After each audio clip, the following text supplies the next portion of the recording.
प्रदोष व्रत गुरुवार का पड़ रहा है।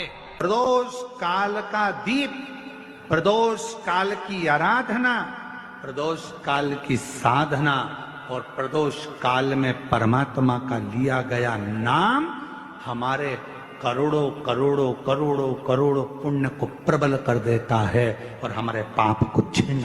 प्रयास करिएगा जीवन में एक बार बन सके, अगर बन सके एक बार प्रयास करिएगा। अगर गुरुवार का प्रदोष पड़ जाए, कौन से वार का? गुरुवार का प्रदोष पड़ जाए, बृहस्पतिवार का यदि प्रदोष पड़ जाए तो प्रदोष के दिन प्रदोष काल में, प्रदोष के दिन प्रदोष काल में शिवालय में जाएं, शंकर के मंदिर में जाएं, एक ही दिए के अंदर एक फूल बाती, कैसी बाती है? फूल बाती, और उसी दिए के अंदर एक लंबी बाती, दो बाती। कौन सी बाती हैं? जम के बोलो जरा। एक फूल बाती, एक लंबी बाती, दो बाती। एक ही दिए के अंदर फूल बाती, लंबी बाती दोनों रख लें। थोड़ा सा घृत की बातियां, तेल की बाती नहीं, घी की बाती रखें और दोनों बातियां उसमें रखकर 3 बेलपत्र भगवान शंकर के मंदिर में लेकर जाएं। दिए को भी प्रज्वलित नहीं करना है।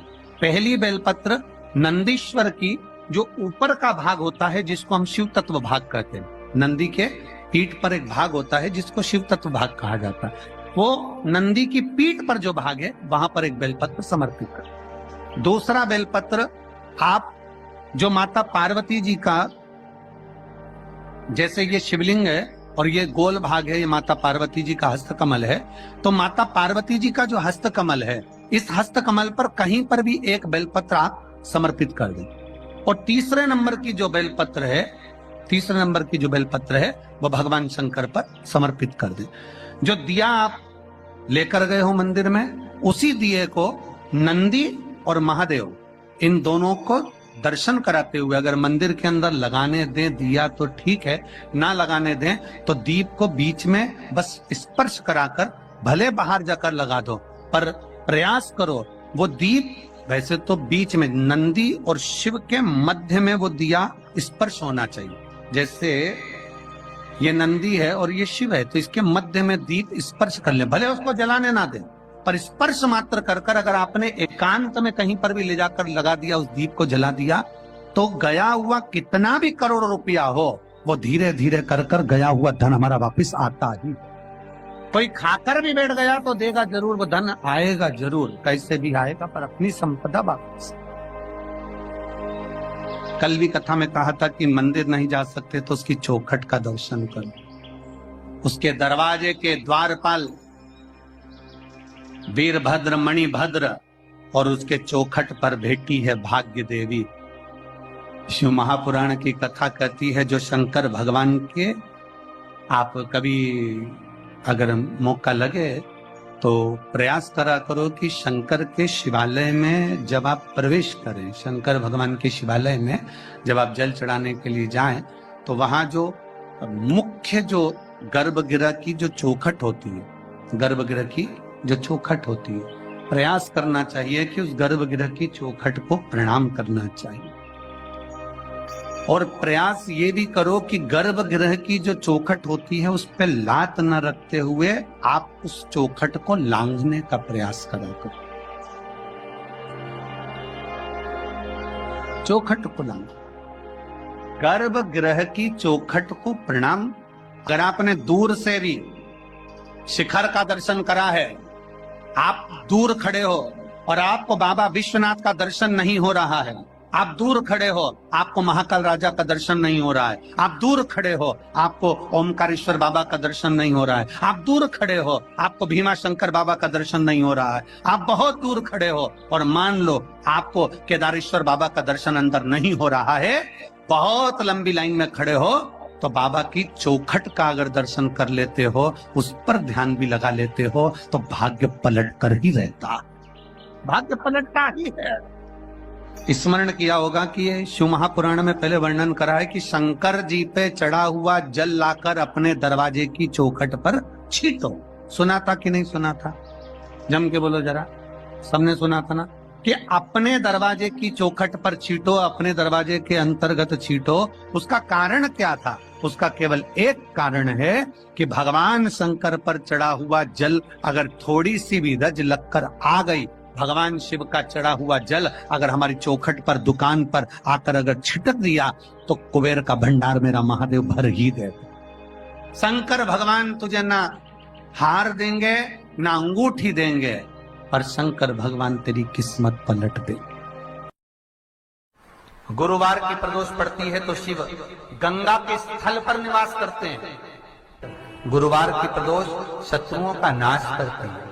ऐसी प्रदोषों का नियम वर्णन किया। फिर लिखा शिव महापुराण में, बड़ा सुंदर लिखा विद्या जी ने। मान लो आप प्रदोष का व्रत नहीं कर सकते, आप अगर व्रत नहीं कर सकते तो प्रदोष के दिन, प्रदोष काल में शाम का समय सूर्यास्त का कुछ पल, कुछ घड़ी के पहले से लेकर बाद तक का प्रदोष काल के अंतर्गत आप शंकर जी के मंदिर में जाकर 1 लोटा पानी, 5 बेलपत्र भी अगर समर्पित करते हैं तो संपूर्ण प्रदोष का फल आपके भाग्य में प्रबल हो जाए। शिव महापुराण में शिव कथा कहती है,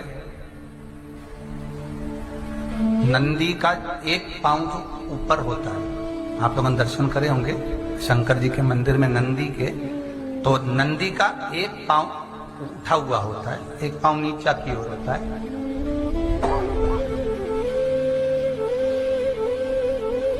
शिव पुराण की कथा कहती है, मान लो कोई हड्डी से जुड़ा हुआ रोग, नेत्रों से जुड़ा हुआ, मस्तिष्क से जुड़ा हुआ कोई रोग रहता है, तो एक नीले कलर का फूल आता है महाराज, उस फूल में हल्दी डालकर गुरुवार का प्रदोष पड़ने पर जो नंदी के पांव के पास समर्पित कर देता है महाराज, उसका रोग धीरे धीरे समाप्त होने लगता है। लिंग पुराण कहती है कि नंदीश्वर भगवान के सामने जो पुष्प समर्पित करा जाता है उसको, ये तो लिखा था स्कंद पुराण और शिव पुराण। लिंग पुराण कहती है जो फूल आपने समर्पित करा उसको लाकर पानी की बाल्टी में डालकर आप स्नान भी कर सकते हो, उससे भी हड्डी के जितने रोग होते हैं उसमें आराम लगने लगता है। जैसे कहीं शरीर नहीं चल रहा, हाथ झुन्न पड़ रहा है, हाथ काम नहीं कर रहा, हाथ में झुंझुनी आ रही है, कंपन आ रहा है, उसमें भी ये प्रयोग करना। पर होना चाहिए बृहस्पतिवार की प्रदोष। कौन से बार की? बृहस्पतिवार, गुरुवार की प्रदोष। प्रदोष के दिन यदि आपको कहीं से शमी पत्र मिल गया, प्रदोष के दिन यदि कहीं से आपको शमी पत्र मिल जाए और प्रदोष काल में, प्रदोष का जो समय होता है, शाम का जो समय होता है प्रदोष काल, 4 प्रदोष, 5 प्रदोष आप कर देखिएगा कि आपका कोई काम है, कोई नौकरी के लिए आप अप्लाई कर रहे हैं, कोई समस्या बड़ी विकट आ गई है, कोई तकलीफ विकट आ गई है, कोई समस्या विकट आ गई है, प्रदोष के प्रदोष काल में अगर एक शमी पत्र भी आप घर के शिवलिंग को, अब ये करने के लिए आपको मंदिर पे शिवलिंग नहीं जाना, अपने घर में जो शिवलिंग, चाहे वो स्फटिक का हो, पारद का हो, कंकर शंकर का हो, लकड़ी का हो, जो शिवलिंग तुम्हारे घर में, कांच का हो, चाहे वो नर्मदा के कंकर का हो, नर्मदेश्वर हो, पाषाण का हो, जो शिवलिंग चांदी का हो, सोने का हो, तांबे का हो, पीतल का हो, जो शिवलिंग तुम्हारे,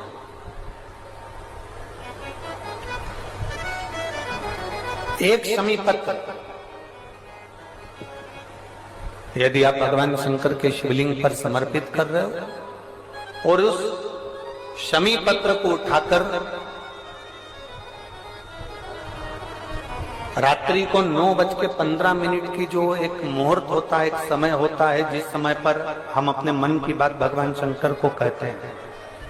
पूर्व में भी इसका वर्णन हम कर चुके हैं कथाओं में। उस 9:15 पर वो शमी पत्र को उठाकर एक कागज में, एक कटोरी में उसको रखते, 4 या 5 प्रदोष के उस शमी पत्र को अपने पास में रखिए और जिस कार्य के लिए जा रहे हो उसको जेब में ऊपर के भाग में उसको रखकर लेकर जाइए। आपका वो कार्य सफल होकर ही रहेगा, वो रुक नहीं सकता।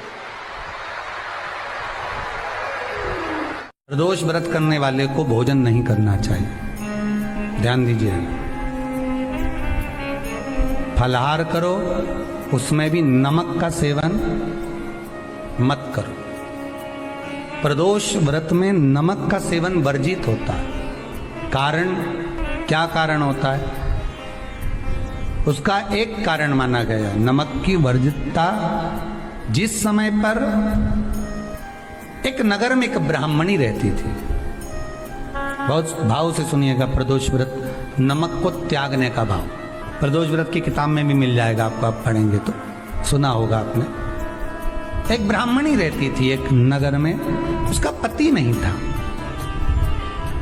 छोटा सा बालक एक साथ में रहता, छोटा सा बालक। अब ब्राह्मण के घर की धर्म पत्नी है।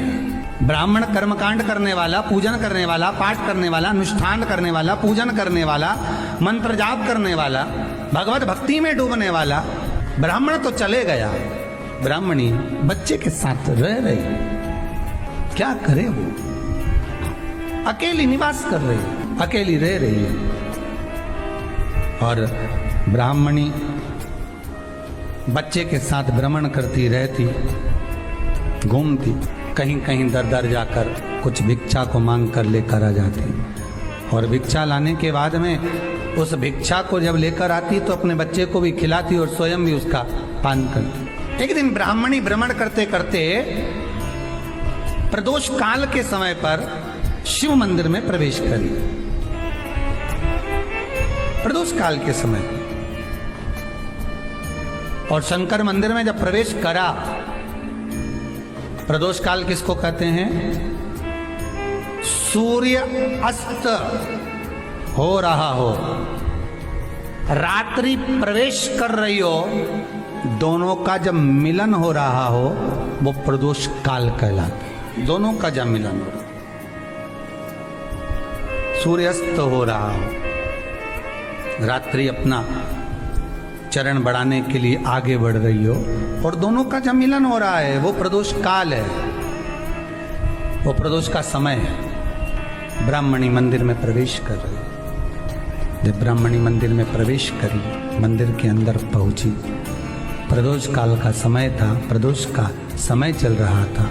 और प्रदोष काल के उस समय में, प्रदोष काल के उस समय में जब ब्राह्मणी ने देखा कि कोई भगवान की भक्ति में लगा हुआ है, भगवान के रस तत्व में डूबा हुआ है, आज ब्राह्मणी के पास में कुछ पदार्थ नहीं है, अपने बच्चे का पेट भरने के लिए कोई सामग्री नहीं है, और कुछ आस लेके वो प्रवेश करी है, कुछ आस लेकर वो अंदर प्रवेश कर जाती है। कोई ऋषि की पत्नी, कोई ब्राह्मण जन की अर्धांगिनी उस प्रदोष के समय पर शंकर का अभिषेक पूजन कर रही थी, भगवान शिव की आराधना कर रही थी, भगवान की भक्ति में डूबी हुई थी। जब भगवान शिव की आराधना में डूबी हुई है, आराधना कर रही है, ये कुछ पाने के लिए चली गई, ये कुछ पाने के लिए गई और इसके मन में आया कि मैं कुछ, मुझे भोजन का कोई पदार्थ मिल जाए, मुझे कुछ भोजन मिल जाए, और जब मुझे भोजन मिल जाएगा तब मैं जो पाऊंगी अपने बच्चे को भी पाऊंगी। पर जिस मंदिर में वो प्रवेश करी थी, जहां पर नारी पूजन कर रही थी शंकर की प्रदोष काल में, वहां पर पड़ी हुई कुछ वस्तु को इस ब्राह्मणी ने मांग लिया। मेरे बालक को बहुत भूख लगी है, मेरा बच्चा बड़ा भूखा है, इसके भोजन के लिए थोड़ी सी सामग्री दे दीजिए, इसके भोजन के लिए थोड़ा सा कुछ रस तत्व दे दीजिए। उसने उठाया थोड़ा सा पदार्थ कुछ जो उसके पास में था वो दिया। जब दिया तो देने के बाद जब उसे प्राप्त हुआ और होने के बाद में जब वो